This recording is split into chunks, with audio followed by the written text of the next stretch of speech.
സങ്കീർത്തനം 8-ാം അധ്യായം 1 മുതൽ 9 വരെയുള്ള വാക്യങ്ങൾ. ഞങ്ങളുടെ കർത്താവായ യഹോവേ, നിന്റെ നാമം ഭൂമിയിലൊക്കെയും എത്ര ശ്രേഷ്ഠമായിരിക്കുന്നു.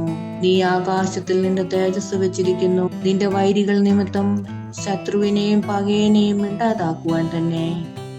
നീ ശിശുക്കളുടെയും മുല കുടിക്കുന്നവരുടെയും വായിൽ നിന്ന് ബലം നിയമിച്ചിരിക്കുന്നു. നിന്റെ വിരലുകളുടെ പണിയായ ആകാശത്തെയും നീ ഉണ്ടാക്കിയ ചന്ദ്രനെയും നക്ഷത്രങ്ങളെയും നോക്കുമ്പോൾ മർത്യനെ നീ ഓർക്കേണ്ടതിന് അവനെന്ത്? മനുഷ്യപുത്രനെ സന്ദർശിക്കേണ്ടതിന് അവനെന്തുമാത്രം? നീ അവനെ ദൈവത്തെക്കാൾ അല്പം മാത്രം താഴ്ത്തി തേജസ്സും ബഹുമാനവും അവനെ അണിയിച്ചിരിക്കുന്നു. നിന്റെ കൈകളുടെ പ്രവൃത്തികൾക്ക് നീ അവനെ അധിപതിയാക്കി സകലത്തെ അവന്റെ കാൽ കീഴെയാക്കിയിരിക്കുന്നു. ആടുകളെയും കാളകളെയും എല്ലാം, കാട്ടിലെ മൃഗങ്ങളെയൊക്കെയും, ആകാശത്തിലെ പക്ഷികളെയും, സമുദ്രത്തിലെ മത്സ്യങ്ങളെയും, സമുദ്രമാർഗങ്ങളിൽ സഞ്ചരിക്കുന്ന സകലത്തെയും തന്നെ. ഞങ്ങളുടെ കർത്താവായ യഹോവേ, നിന്റെ നാമം ഭൂമിയിലൊക്കെയും എത്ര ശ്രേഷ്ഠമായിരിക്കുന്നു. ആമേൻ.